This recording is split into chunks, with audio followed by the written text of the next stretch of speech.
प्रिय मित्रों, स्वागत है आपका आपके अपने चैनल स्टडी विद प्रदीप पे। आपके टीजीटी पीजीटी एलटीजीआईसी क्लासेस में आपका स्वागत है, जहां पे हम लोग चर्चा कर रहे हैं एनसीईआरटी की बुकों को लगातार आगे बढ़ा रहे हैं। और यह अध्याय 6 है जो क्लास 11th की बुक का, ठीक है।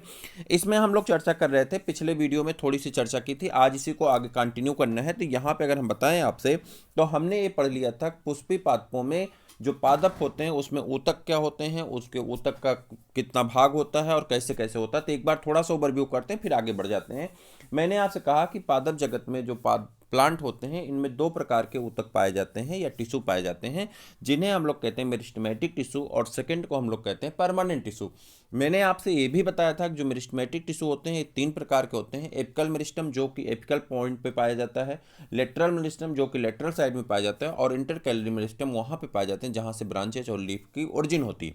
साथ में मैंने आपसे ये भी बताया था कि एपिकल मेरिस्टम के तीन पार्ट होने के बाद एपिकल मेरिस्टम इसे इसलिए एपिकल मेरिस्टम का काम होता है कि ग्रोथ करना, ठीक। और उसी तरह से सबका अपना अपना काम है, सभी वृद्धि करने के लिए ही इंपॉर्टेंट है, जिससे पौधों का विकास होता है। और यही टिश्यू जो मेरिस्टेमेटिक टिश्यू है यही कन्वर्ट हो जाते हैं किसमें, परमानेंट टिश्यू में। मैंने आपसे ये भी बताया था परमानेंट टिश्यू दो प्रकार के होते हैं, एक सिंपल परमानेंट टिश्यू होता है और एक कॉम्प्लेक्स परमानेंट टिश्यू होता है। अगर हम इस पे बात करें तो सिंपल परमानेंट टिश्यू, जिसे हम लोग साधारण विभजोतक ऊतक कहते हैं, साधारण अस्थायी ऊतक कहते हैं, और दूसरे को हम लोग जटिल अस्थायी ऊतक कहते हैं। आज वही हमको चर्चा करनी है, ठीक है। साधारण अस्थायी ऊतक जो होता है उसमें अगर हम बात करें तो साधारण अस्थायी ऊतक में तीन प्रकार के ऊतक पाए जाते हैं। एक को हम लोग कहते हैं पेरेनकाइमा, दूसरे को स्क्लेरेनकाइमा, और तीसरे को हम लोग कहते हैं कोलेनकाइमा। तीन प्रकार के होते हैं। जबकि अगर हम कॉम्प्लेक्स की बात करें तो कॉम्प्लेक्स में जाइलम और फ्लोएम आप जानते हैं। तो आज जो हमको चर्चा करनी है वो हमें परमानेंट टिश्यू के बारे में चर्चा करनी है। यहाँ तक हम लोग चर्चा कर लिए थे। आज स्थायी ऊतक के बारे में पढ़ना है और एक एक करके सारी चीज़ों को देखना है। कोशिश हमारी ये है कि आप पूरी चीज़ों को समझ सकें। हालांकि आप में से ज़्यादातर लोग इन सभी बातों को जानते हैं और लगभग सबको याद है, लेकिन एक बार रिवीजन करने में क्या जा रहा है। साथ में मैं आपको बता दूं, चैनल पे जो भी न्यूज़ दी जाती हैं वो लगभग 99.99% तक ऑथेंटिक होती हैं। अतः आप इधर उधर भटकने से अच्छा है कि जो बताई गई न्यूज़ है उसे ज़रूर देखें, आपको उसका लाभ होगा। साथ में अगर आप चैनल पर नए हैं तो चैनल से जुड़े रहिए। आपको इंग्लिश की क्लासेस चलाई जा रही टीजीटी पीजीटी पे, और टीजीटी पीजीटी की इंग्लिश की क्लासेस के बाद तुरंत हिंदी की भी क्लासेस होंगी, वह भी आपको, और इंग्लिश का नोट्स भी आपको दिया जा रहा है, तो आप उसे देख पा रहे हैं, ठीक है। तो इंग्लिश मीडियम में हो गया आपका, और फिर हिंदी मीडियम में भी आपको नोट्स भेजा जाएगा। तो दोनों नोट्स आपको मिल जाएंगे, दोनों क्लासेस आपकी चलाई जा रही जो आपके लिए इंपॉर्टेंट, ठीक है। चाहे वो टीजीटी हो, पीजीटी हो, एलटी हो, जीआईसी, बायो सब्जेक्ट के लिए मैथ इंग्लिश में और हिंदी में दोनों प्रकार की क्लासेस आपको दी जाएंगी। बायो सब्जेक्ट की बात हो रही है, और एलटी वालों के लिए जीएस का भी प्रैक्टिस पेपर दिया जाएगा। तो आप निश्चिंत होकर के जुड़े रहें, अपने मित्रों को शेयर करें और जी जान लगा करके अपनी तैयारी करें, चूँकि 50,000 से ज़्यादा भर्ती आपकी टीजीटी पीजीटी में है, और एलटी में भी 12 से 13,000 वैकेंसी आने वाली हैं, तो जो कि आने वाले वर्षों में आपको देखने को मिलेंगी। बात कर रहे हैं परमानेंट टिश्यू की, चलिए स्टार्ट करते हैं, बहुत बातें हो गई, ठीक है। अगर यहाँ पे आते हैं तो अस्थायी ऊतक क्या होते हैं। स्थायी ऊतक की कोशिकाएं प्रायः अधिक विभक्त नहीं होती। कह रहा है कि अगर इनको विभक्त करने की बात करें तो ये प्रायः विभक्त नहीं होती हैं और जैसी हैं वैसी स्थिति में रहना पसंद करती हैं, ठीक है। तो ये अधिक विभाजन की क्षमता इसके पास नहीं होती। किसके पास नहीं होती है? जो परमानेंट टिश्यू होते हैं इसमें विभाजन की क्षमता जो होती है वो कम हो जाती है या खत्म हो जाती है। स्थायी ऊतक जिनमें कोशिकाओं की रचना होती है उनके कार्य एक समान होते हैं। सरल ऊतक, इन्हें क्या कहते हैं? सरल ऊतक। अस्थायी ऊतक जिनमें विभिन्न प्रकार की कोशिकाएं पाई जाती हैं उन्हें क्या कहते हैं? जटिल ऊतक। मैंने शुरुआत में ही बताया कि जो परमानेंट टिश्यू होते हैं दो प्रकार के होते हैं, एक को सिंपल परमानेंट टिश्यू कहते हैं, एक को कॉम्प्लेक्स कहते हैं। सिंपल उसे कहते हैं, देखिए यहाँ पे सरल ऊतक किसे कहा जाता है? जिनके कार्य एक समान होते हैं, यानी जो ऊतक मिल करके बने हैं सबके कार्य एक समान है, उन्हें सब सरल ऊतक कहते हैं। और जिनमें अलग अलग प्रकार की कोशिकाएं समूहित हैं उसे क्या कहते हैं? जटिल ऊतक कहा जाता है। एक नज़र डालते हैं सरल ऊतक पर। सरल ऊतकों में केवल एक ही प्रकार की कोशिकाएं होती हैं। कह रहा है सरल ऊतक में किस प्रकार की कोशिकाएं पाई जाती हैं? एक ही प्रकार की कोशिकाएं पाई जाती हैं। अगर आप यहाँ देखें तो लिखा है एक ही प्रकार की कोशिकाएं होती हैं। पौधों के विभिन्न प्रकार के सरल ऊतक पाए जाते हैं, जैसे कि पेरेनकाइमा आपका एक मिल गया, कोलेनकाइमा दो मिल गया, और स्क्लेरेनकाइमा तीन प्रकार के होते हैं, जिसे दृढ़ ऊतक कहते हैं। क्या कहते हैं? कोलेनकाइमा, स्क्लेरेनकाइमा को दृढ़ ऊतक कहा जाता है। अब बात करते हैं, एक एक की बात करते हैं और आगे की तरफ बढ़ते चले जाते हैं। जैसे यहाँ पे हम बात करें, अगर सबसे पहले किसकी बात करें, पेरेन्काइमा की अगर हम बात करते हैं, तो पेरेन्काइमा अगर आप देखें तो ये रहा पेरेन्काइमा। और पेरेन्काइमा पे अगर हम चर्चा करते हैं तो देखिए आगे क्या दिया गया पेरेन्काइमा के बारे में। अंगों के अंदर के मुख्य घटक होते हैं, कह रहा है अंगों के अंदर का मुख्य घटक होता है पेरेन्काइमा की कोशिकाएं समव्यासी, मतलब एक ही व्यास की। अगर हम बात मान लें कि जैसे एक कोई स्थान है और यहाँ पे पेरेन्काइमा के टिश्यू होते हैं, सबका व्यास लगभग समान होगा। क्या होगा, एक समान के व्यास के जुड़े होंगे, यानी जो इनका डायमीटर होगा वो सबका लगभग लगभग क्या होगा, बराबर होगा। ठीक है, ये तो मान लीजिए ड्रा करने में हमको समय लग रहा है, लेकिन अगर आपने देखा होगा तो ये इसी प्रकार के सम व्यास की, मतलब एक ही व्यास की कोशिकाएं पाई जाती हैं। व्यास इनका ऊपर नीचे नहीं होता। सम व्यास मतलब आइसोडायमेट्रिक कहा जाता है। क्या कहते हैं, आइसोडायमेट्रिक कहते हैं। प्रश्न में यहीं से पूछ लिया जाता है कि isodiametric cell are present in the tissue. आप तो आप बताएंगे कि किस प्रकार के टिश्यू में पाए जाते हैं, तो आप कहेंगे पेरेन्काइमा। चूंकि वहाँ पे चारों ऑप्शन दिए जाते हैं, आप टीजीटी पीजीटी का एग्जाम देने जा रहे हैं, ठीक है, आपसे उन माइन्यूट चीज़ों की अपेक्षा की जाती है जो आप सोचते हैं कि बच्चों के लिए इंपॉर्टेंट नहीं लेकिन आपके लिए महत्वपूर्ण माना जाता है। इसलिए हर एक शब्द लाइन जो है एनसीईआरटी का वो आपके लिए परीक्षा की दृष्टि से अत्यंत महत्वपूर्ण है। इनका आकार गोलाकार होता है। कैसा होता है, गोलाकार आकार होता है। या तो ओवल हो सकते हैं, यानी ओवल मतलब अंडाकार हो सकते हैं, बहुकोणीय विभिन्न कोणों वाले हो सकते हैं, अथवा लंबाकार हो सकते हैं, ठीक हो सकता है। इनकी भित्ति पतली होती, जो इनकी दीवार पाई जाती है, भित्ति पाई जाती है, सलवाल जिसे कहते हैं आप, तो वो क्या होती, पतली होती। कैसी होती, पतली होती है। और वे किसकी बनी होती हैं, सेलुलोज की बनी होती है। एक एक शब्द आपके लिए महत्वपूर्ण है, ध्यान से देखिएगा, हम जैसे स्लो पढ़ रहे हैं ऐसे आप पढ़िए इसे। कह रहा है कि जो पेरेन्काइमा के ऊतक होते हैं ये समव्यासी होते हैं, मतलब आइसोडायमेट्रिक होते हैं।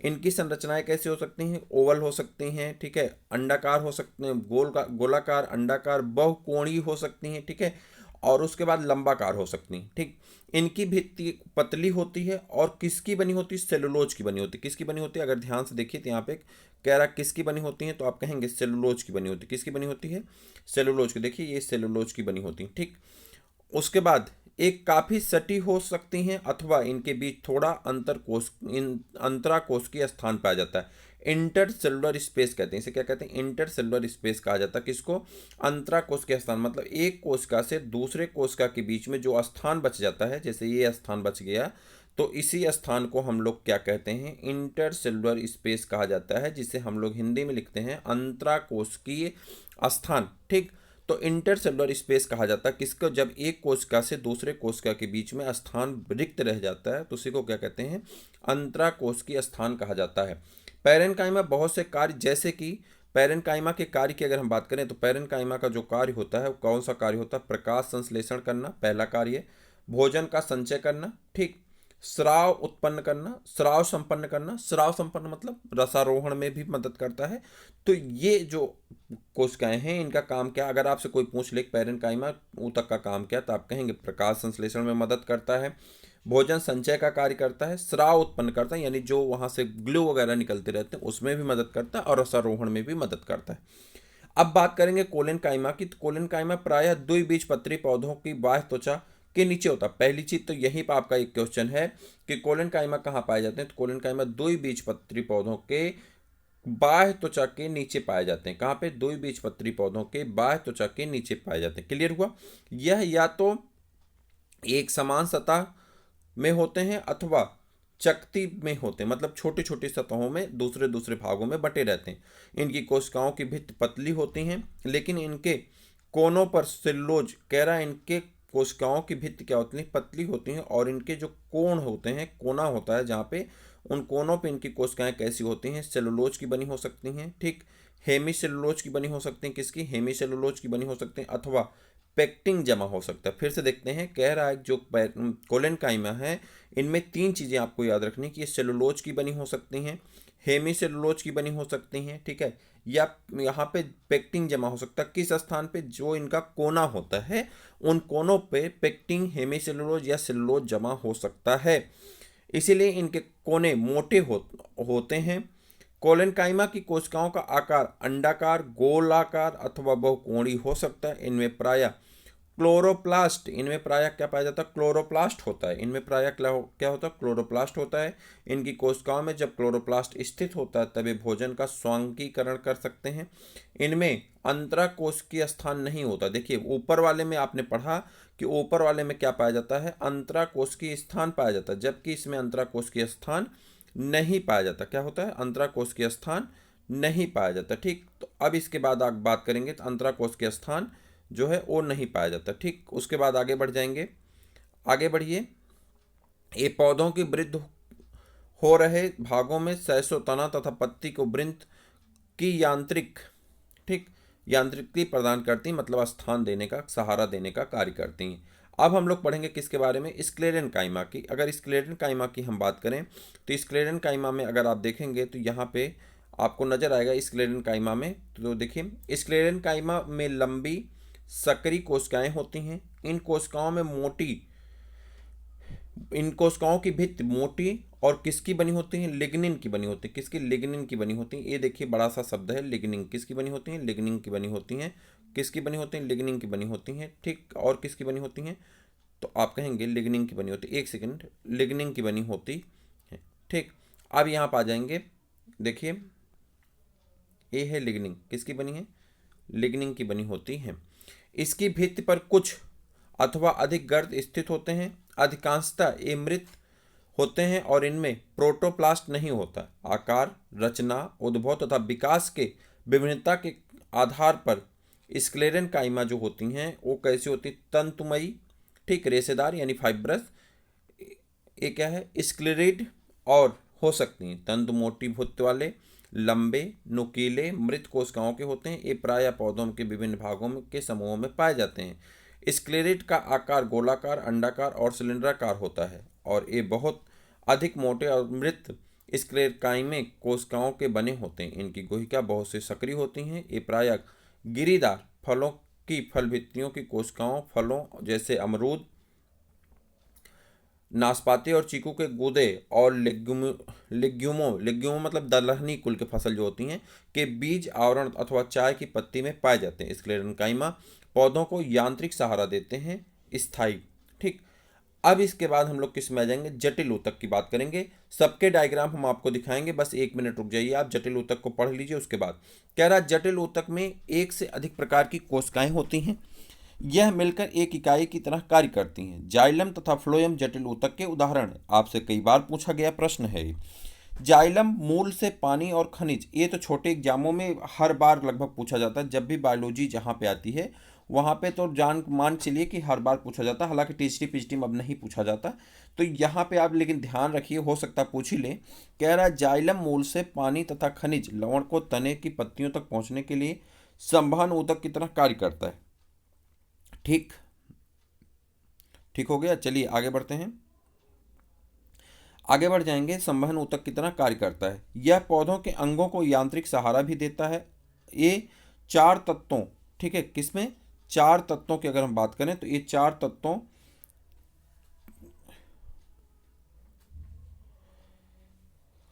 सहारा देता है। ये 4 तत्वों वाहिनियों, ट्रैकिड्स, वाहिका, जाइलम तंतु और जाइलम पैरेन्काइमा से मिलकर के बना होता है। किससे? 4 तत्वों से मिलकर बनता है। ट्रैकिड्स, ठीक है, जाइलम फाइबर, जाइलम पैरेन्काइमा से, और वाहिका यानी वेसल्स से मिलकर के बना होता है। वाहिनी लंबी अथवा नलिकाकार कोशिकाएं हैं। इसकी कोशिका की भित्ति मोटी और लिग्निन की होती हैं और एक गुहिका शुंडाकार होती है। ये मृत तथा प्रोटोप्लाज्म विहीन होती हैं। इसकी कोशिकाओं की भीतरी भित्ति की सतह मोटी होती, जिनकी आकृति विभिन्न होती हैं। पुष्पीय पादपों में वाहिनिकी तथा वाहिका पानी के स्थानांतरण के लिए मुख्य अवयव हैं। वाहिका लंबी सिलेंडराकार नली है। इसमें बहुत सी कोशिकाएं होती हैं, इनमें जिन्हें वाहिका अवयव कहते हैं। प्रत्येक की भित्ति लिग्निन होती है और इसमें बड़ी केंद्र गुहिका होती। वाहिका में प्रोटोप्लाज्म नहीं होता। कह रहा है वाहिका में प्रोटोप्लाज्म नहीं होता। ध्यान से पढ़िएगा, वाहिका में प्रोटोप्लाज्म नहीं होता है। ये लंबवत एक दूसरे के साथ एक छिद्रित पाइप की भांति जुड़े रहते हैं। वाहिका का होना एंजियोस्पर्म का एक प्रमुख गौड़ लक्षण। ये देखिए, ध्यान से देखिएगा, वाहिका का होना एंजियोस्पर्म यानी पुष्पीय पादप जो होते हैं उनका एक प्रमुख और गौड़ लक्षण माना जाता है। जाइलम तंतु की भित्ति मोटी होती हैं और इसकी केंद्रीय गुहिका विलुप्त होती हैं। एपुटकी अपटकी अपटीय तथा अपटीय हो सकती हैं। जाइलम पैरेन्काइमा कोशिकाएं जीवित होती हैं। देखिए जाइलम पैरेन्काइमा कोशिकाएं, जाइलम कोशिकाएं कैसी हैं? मृत कोशिकाएं हैं, ठीक है। जबकि जाइलम पैरेन्काइमा कोशिकाएं कैसी होती हैं? ये जीवित कोशिकाएं होती हैं। प्रश्न पूछा जा सकता है, कंफ्यूज होने की आवश्यकता नहीं है। और इनकी भित्ति पतली होती है और सेलुलोज की बनी होती है। किसकी बनी होती है? सेलुलोज की बनी होती है, ठीक है। इनमें स्टार्च तथा वसा का पदार्थ जैसे कि टैनिन भोजन के रूप में संचित रहता है। कह रहा वसा के साथ साथ टैनिन जो है भोजन के रूप में संचित रहता है। पानी का त्रिसंवहन रेपेनकाइमा कोशिकाओं द्वारा होता है। कहाँ से? पानी का जो संचय होता है वो किसके द्वारा होता है? संवहन होता है किसके द्वारा? रेपेनकाइमा के कोशिकाओं द्वारा होता है।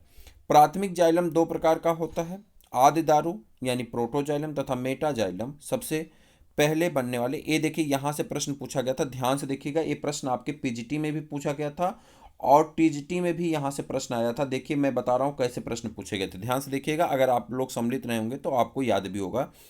यहाँ पे देखें, कह रहा है प्राथमिक जाइलम दो प्रकार के होते हैं, आदि दारू जिसे हम लोग प्रोटोजाइलम कहते हैं तथा मेटाजाइलम सबसे पहले बनने वाले जाइलम को प्रोटोजाइलम तथा बाद में बनने वाले जाइलम को मेटाजाइलम कहते हैं। याद करिए, आप जो है पीजीटी का पेपर, उसमें पूछा गया था कि जो जाइलम होता है जिसमें सेंटर में जाइलम पाया जाता है और उसके ऊपर क्या पाया जाता है? फ्लोएम पाया जाता है, उसे क्या कहते हैं? तो ये देखिए यहीं से इसका आंसर निकलने वाला है। यहाँ आप देखिए, तने में प्रोटोजाइलम केंद्र की ओर और मेटाजाइलम परिधि की ओर होता है। यहीं पे ध्यान से देखिएगा, यहीं से प्रश्न पूछे गए थे। कह रहा है तने में प्रोटोजाइलम केंद्र की ओर, प्रोटोजाइलम कहाँ है? केंद्र की ओर। ध्यान से देखिए, प्रोटोजाइलम केंद्र की ओर और मेटाजाइलम परिधि की ओर, ठीक। और आप पीजीटी का पेपर उठा के देख लीजिए, यहाँ से प्रश्न यही एकदम एग्जैक्ट यही प्रश्न पूछा गया था। कुछ लोग कह रहे थे एनसीईआरटी से क्वेश्चन नहीं आता, देखिए एक ही लाइन में से आपके प्रश्न पूछे गए थे। तने में प्रोटोजाइलम केंद्र की ओर तथा मेटाजाइलम परिधि की ओर होते हैं। इस प्रकार जाइलम को मध्य आदि दारुक कहते हैं। क्या कहते हैं? मध्य आदि दारुक जाइलम कहा जाता है, ठीक। मूल में प्रोटोजाइलम परिधि की ओर और जो जड़ होती है उसमें प्रोटोजाइलम किधर होता है? परिधि की ओर होता है, जबकि मेटाजाइलम किधर होता है? केंद्र की ओर होता है। इस प्रकार के जाइलम को बाह्य आदि दारुक कहते हैं। क्या कहते हैं? बाह्य आदि दारुक कहते हैं। ये दोनों पॉइंट आपको 100% मेमोराइज करके रख लेना चाहिए, जिससे आपके एग्जाम में अगर रिपीट हो यह प्रश्न तो आप गलत दोबारा ना करें। चलिए फ्लोएम की बात करते हैं। फ्लोएम प्रायः भोजन की पत्तियों में पौधों के अन्य भागों में पहुंचते हैं। एंजियोस्पर्म में स्थित फ्लोएम में चालनी नलिकाएं, तत्व, सहचर कोशिकाएं, फ्लोएम पैरेन्काइमा तथा फ्लोएम तंतु होते हैं। जिम्नोस्पर्म में एल्ब्यूमिनी कोशिकाएं होती हैं। चालनी नलिका तत्व लंबे नलिका की तरह की संरचना, लंबवत तथा सहचर कोशिकाओं से जुड़ी होती हैं। इनकी अंतः भी चालनी की तरह छिद्रित होती हैं और चालनी प्लेट बनाती हैं। एक परिपक्व चालनी तत्व में परिधि, साइटोप्लाज्म तथा बड़ी रसधानी होती है, लेकिन इसमें केंद्रक नहीं होता। चालनी नली के कार्य को सहचर के केंद्रक नियंत्रित करते हैं। सहचर कोशिकाएं विशिष्ट पैरेन्काइमी कोशिकाएं होती हैं। ये चालनी नली के तत्वों से सटी रहती हैं। चालनी नली तत्व तथा सहचर कोशिकाएं गर्त क्षेत्र में जुड़ी रहती हैं और ये क्षेत्र अनुदैर्ध्य भित्तियों के बीच में होते हैं। सहचर कोशिकाएं चालनी नली से में दाब ग्रेडियंट विभव को बनाए रखती हैं। फ्लोएम पैरेन्काइमा में लंबी सुंडी सिलेंडराकार कोशिकाएं होती हैं जिनमें संघनन, साइटोप्लाज्म तथा केंद्रक होता है। कोशिका भित्ति सेलुलोज की बनी होती हैं और इसमें गर्त होते हैं जिसके द्वारा कोशिकाओं के बीच प्लाज्मोडेस्मेटा जोड़ देते हैं। यहाँ पर देखिए कोशिकाओं के बीच क्या पाया जाता है? प्लाज्मोडेस्मेटा पाया जाता है, जो कि उन्हें जोड़ने का काम करता है, ठीक है। काम की बात पे रुकेंगे, डायरेक्ट बढ़ते रहिए। फ्लोएम पैरेन्काइमा खाद्य पदार्थों को, देखिए अब काम की बातें आने लगी। कह रहा है फ्लोएम पैरेन्काइमा जो होते हैं खाद्य पदार्थ जैसे कि रेजिन, लेटेक्स, उसके बाद म्यूसलेज संचित करती हैं। क्या करती हैं? इन चीज़ों को संचित करती हैं। कौन संचित करता है? फ्लोएम पैरेन्काइमा का कार्य होता है कि रेजिन, लेटेक्स और म्यूसलेज को संचित करना। एक बीज पत्री पौधों में फ्लोएम पैरेन्काइमा नहीं होते। एक बीज पत्री पौधों में फ्लोएम पैरेन्काइमा नहीं होते हैं, अंडरलाइन करिए और इम्पॉर्टेंट है, इसको नोट करिए कहीं पे। एक बीज पत्री पौधों में फ्लोएम पैरेन्काइमा नहीं होते। फ्लोएम तंतु बास्ट रेशा स्क्लेरेन्काइमी कोशिकाओं के बने होते हैं। ये प्रायः प्राथमिक फ्लोएम में नहीं पाए जाते, लेकिन ये द्वितीयक फ्लोएम में रहते हैं। ये काफ़ी लंबे, आशाखित तथा नुकीले होते हैं। इनके सिरे सुई की तरह के होते हैं। फ्लोएम तंतु की कोशिका भित्ति काफ़ी मोटी होती है। परिपक्वता पर इन तंतु में प्रोटोप्लाज्म समाप्त हो जाता है और ये मूल हो जाती और मृत हो जाती। पटसन, सन और भांग जैसे पौधों में फ्लोएम तंतु का बहुत अधिक महत्व है। सबसे पहले बनने वाले फ्लोएम से संकरी चालनी नली होती, जो फ्लोएम को प्राक फ्लोएम यानी प्रोटोफ्लोएम कहते हैं। बाद में बनने वाले फ्लोएम की बड़ी चलनी नली होती, जिसको हम लोग क्या कहते हैं, अनुफ्लोएम यानी मेटाफ्लोएम कहा जाता है। इस प्रकार से फ्लोएम और हमारा ए जाइलम और फ्लोएम कंप्लीट होता है, यानी हम लोग जटिल ऊतक को समाप्त करते हैं। ठीक, अब इसके बाद हमारा नंबर आता है किसको, ऊतक तंत्र के बारे में। तो हम लोग पढ़ेंगे, उसके पहले आप छोटे छोटे डायग्राम देख लीजिए, जो डायग्राम आपकी परीक्षा की दृष्टि से अत्यंत महत्वपूर्ण है। स्थायी ऊतक को हम लोग चर्चा कर रहे थे। ये देखिए अंतरा कोशिकीय स्थान है और सभी कोशिकाएं लगभग एक ही डायमीटर की पाई जा रही। ठीक, आगे बढ़ जाते हैं। यहाँ पे ए है आपका मोटा, यहाँ देखिए मोटे मोटे फाइबर दिखाई पड़ रहे हैं। उसके बाद प्रोटोप्लाज्म है, रसधानियाँ हैं, प्रोटोप्लाज्म है, ठीक, रसधानियाँ हैं, कोशिका भित्ति। ठीक, चलिए आगे बढ़ते हैं। यहाँ पर अगर देखें तो ये नुकीली है और ये है, सभी ऊतक के नाम लिखे गए हैं। आपकी एनसीईआरटी में ही सभी डायग्राम दिए गए हैं, आप वहाँ जा करके उनके नाम याद कर सकते हैं। यहाँ पर आ जाते हैं, ट्रैकिड और बेसल्स आपको दिखाई पड़ रहे हैं और ये जाइलम और फ्लोएम की नलिकाएं दिखाई पड़ रही हैं। यानी अगर आप इसको ध्यान से पढ़ेंगे तो आपकी एनसीईआरटी में ये सारी चीज़ें दी गई। ठीक है, ऊतक तंत्र की अगर हम बात करें तो ऊतक तंत्र के बारे में अभी हमको ज़्यादा पढ़ना है, इसलिए हम लोग यहीं पे इसको आज विराम देंगे और नेक्स्ट वीडियो में हम लोग ऊतक तंत्र देखेंगे, बाह्यत्वची ऊतक तंत्र देखेंगे। उसके बाद इसको हम लोग यहाँ पे ये देखेंगे क्या, ओपन स्टोमेटा और क्लोज स्टोमेटा। इसको करने के बाद संबंधी ऊतक तंत्र देखेंगे, द्विबीजपत्री मूल और द्विबीजपत्री जड़ों में तनों में रूपांतरण देखेंगे और जाइलम, मेटाजाइलम, प्रोटोजाइलम के बारे में अध्ययन करेंगे। इन सभी चीज़ों को ख़त्म करने के बाद हम लोग कहाँ आ जाएंगे, एक बीजपत्री पौधों के तने और जड़ के बारे में अध्ययन करेंगे और इसी के साथ हमारा कोर्स भी इस चैप्टर का कंप्लीट हो जाएगा, जो आपके लिए अत्यंत महत्वपूर्ण है। और इस वीक में मतलब इस सप्ताह का जो हमारा टारगेट है, इसके साथ साथ एक और चैप्टर को कंप्लीट करना है। तो आप वीडियो को देखते रहें, आपके लाइक कमेंट के आधार पर ही ये डिसाइड होगा कि हमको कितनी तेज़ चलनी है। तो आप जितना तेज़ सपोर्ट करेंगे उतना तेज़ ही हम आगे बढ़ेंगे। फिर हम लोग मिलते हैं किसी और वीडियो में, तब तक के लिए इजाज़त दीजिए। जय हिंद।